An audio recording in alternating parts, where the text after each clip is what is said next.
watching the South Texas News Leader. This is 3 News at 6.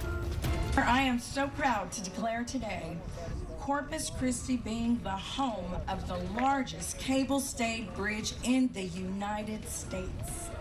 There you go. The southbound lanes on the new Harbor Bridge are officially open. We'll have reaction from local leaders. Plus, buckle up. We're putting you in the driver's seat to give you a first look at what it's like to drive across the new bridge.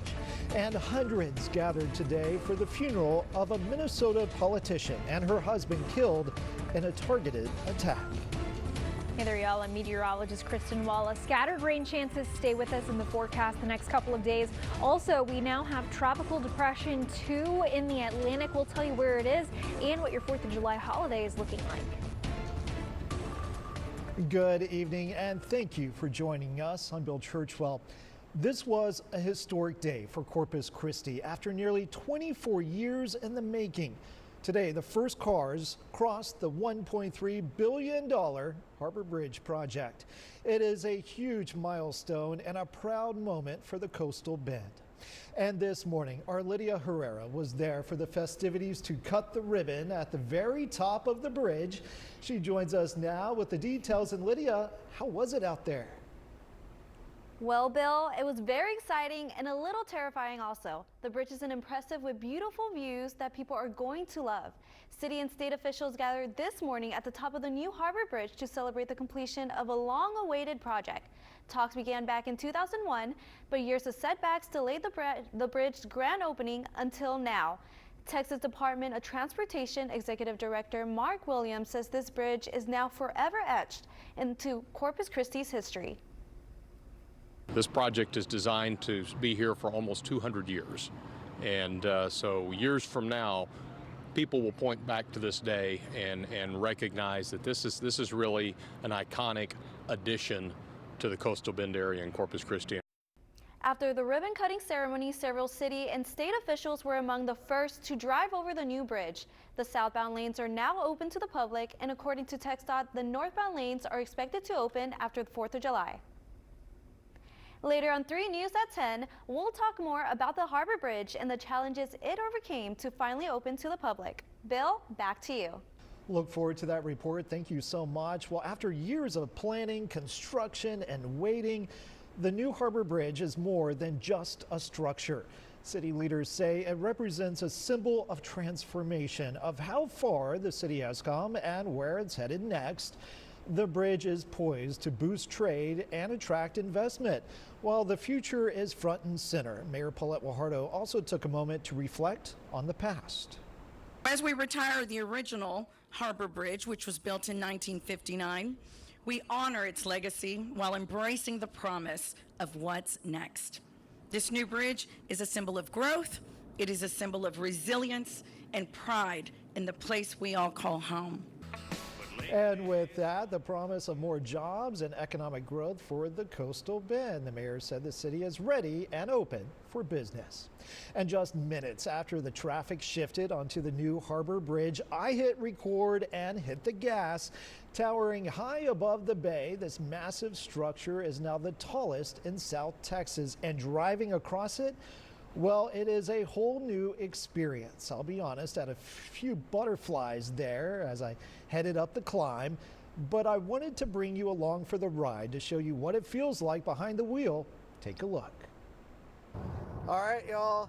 Can't believe this is happening. We are about to drive over the brand new Harbor Bridge. The lanes are open, the southbound lanes are open. It's a partial opening. Take a look at that huge Texas flag to welcome drivers. Here we go. We're starting to go over the bridge. Very smooth ride. You know, earlier I had some folks tell me, hey, we're going to go to Portland and camp out and wait to be the first ones to drive over the bridge. And that created a traffic backup for some folks.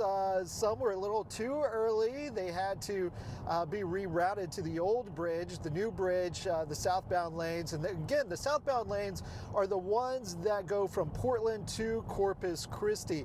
They opened up right around 1:30 Saturday afternoon. I can't explain the feeling I have right now. You know, this is excitement. Some people were nervous to drive over the bridge. Right now, it's pretty smooth. It's not bad at all. And this bridge is much longer than the old bridge. I'm told about 5.5 football fields in length. Can you believe that? Man, these cables are just massive. I'm driving right next to them. We're about to go over the hump, the middle of the bridge right now. And of course, the bridge does connect to the Crosstown Expressway, and you still have those gorgeous views. You have the port on one side, you have Corpus Christi Bay in the bayfront on the other. Here we go, we're starting our descent. This is absolutely amazing. Long time coming, it faced delays. I live in Portland, and so driving over the old bridge, I would always glance over day after day, week after week, month after month, and see the progress that is being made. This is going to be a game changer for Corpus Christi and the surrounding area. There you go, a little taste there. Well, there are a few important things you need to know before you drive over. The southbound lanes are now open, but with traffic shifting from the old bridge, expect possible delays and slow-moving traffic. TxDOT officials say the northbound lanes are set to open after the July 4th holiday. Be sure to follow the new overhead signs carefully, and remember the speed limit on the new bridge. Right now, it's 55 miles per hour. Of course, many of us have a place in our hearts for the Old Harbor Bridge. It served as the city's backdrop for many decades. Jack Parker is among the workers who helped make the old bridge a reality. He's 91 years old now, but back then in the late 1950s, he helped build the original Harbor Bridge as an iron worker. He says he still holds his time here with good memories of when he worked on the bridge. Best I remember, the way I got hired was kind of peculiar. I had a job in an Alcoa aluminum plant, and I'd moved my trailer up there. And the guy that I was working for, he wanted me to go to another town with him when they got through. And about 2 hours later, he come and give me a check. I thought he was firing me. And he said, no, said the business agent called and said they needed you back in Corpus Christi to work on the bridge. Well, plans are underway to tear down the Old Harbor Bridge by late summer, making way for the future while honoring the past. And the ribbon cutting ceremony for the new Harbor Bridge is now one for the history books. But if you missed it, we have you covered. You can watch our full coverage anytime on the 3 News Plus app. Just download the app and relive every moment of the celebration. And we want to turn now to a funeral held today for a former Minnesota House Speaker, Melissa Hortman, and her husband, Mark, after they were shot and killed at their home 2 weeks ago. It follows a public memorial held Friday at the state capitol. ABC has the latest. Hundreds of mourners gathered at the Basilica of St. Mary in Minneapolis Saturday morning for the funeral service for Minnesota State Representative Melissa Hortman and her husband Mark. Family, friends, and colleagues, as well as former President Joe Biden and former Vice President Kamala Harris in attendance. We are buried in sorrow right now, but I do believe that we will experience joy again, and Mark and Melissa would not want it any other way. Governor Tim Walz eulogizing the couple as warm, caring people. Melissa Hortman will be remembered as the most consequential speaker in Minnesota history. I know millions of Minnesotans get to live their lives better because she and Mark chose public service and politics. Their 2 children, Colin and Sophie, embraced each other, then draped funeral palls over their parents' caskets as the service began. In a statement, they said, "The best way to honor our parents' memory is to do something, whether big or small, to make our community just a little better for someone else." The funeral comes 2 weeks after the Hortmans were shot and killed in their home by a man authorities say posed as a police officer. That suspect is accused of targeting multiple lawmakers and is now facing state and federal murder charges. On Friday, the couple was honored with a day of remembrance. Governor Walz and President Biden among thousands who paid their respects at the Minnesota State Capitol, where the Hortmans had lain in state, along with their dog Gilbert, who died as a result of the shooting. Melissa Hortman was the first woman and one of fewer than 20 Minnesotans to lie in state at the Capitol, and it was also the first time a couple had been afforded the honor. Zoreen Shah, ABC News, Los Angeles.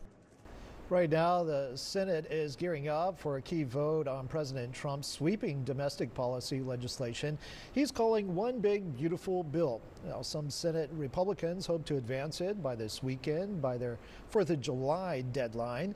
Now, the 940-page bill was released late Friday. It includes major tax breaks, cuts to Medicaid and SNAP, and funding for deportation. Now, it's still needs one final House vote before reaching the president's desk. And we want to talk weather now. Great day for a ride over the bridge or maybe the Brit Bayfront. But Kristen, you were saying we might have a chance of rain in the forecast. Yeah, we definitely do, not only tomorrow, but for a couple of days this week. Here's a look at satellite and radar. We did have a couple of isolated showers and storms earlier this afternoon, but not too much to write home about in terms of any rain totals that we've seen. Temperatures right now, we're in the upper 80s to lower 90s. We're sitting at 91 here in Corpus Christi. And into the next several hours this evening, we could see a stray to isolated shower heading into tomorrow morning. Otherwise, it's going to be a pretty quiet overnight. We've got mostly cloudy skies and temperatures getting into the mid 70s around the coastal bend, possibly a few lower 80s right at the coast where they have all of that Gulf humidity to deal with. Now into tomorrow, this is our first scattered rain chance, a mix of showers and a few storms heading into tomorrow. We're going to have temperatures in the upper 80s, possibly in some areas to lower 90s here in Corpus Christi. And I think a lot of this activity starts at the coast in the morning, gets a little boost from the sea breeze as that moves in, and then all of the activity continues inland into the brush country heading into tomorrow afternoon and in the evening. So if you do have plans along the coast or at the beach, don't cancel them just yet because we have rain chances, but keep an eye on the radar if you do have those outdoor plans tomorrow. Into tomorrow night, we're quiet again, temperatures starting off in the 70s at that point, and rain chances are scattered, but this time Futurecast showing them moving from south to north across the coastal bend as we have that tropical system way down to our south. We'll talk more about that here in just a couple of minutes, along with what rain chances and temperatures are looking like for the coastal bend for the rest of the week. Bill. All right, thank you, Kristen. Well, still ahead here, Houston is going full on Beyonce this weekend. I'm going back to the south. I'm going back, when my roots ain't watered down. Well, look at how fans are getting hyped for the Beyonce party bus ahead of her concert tonight. Got something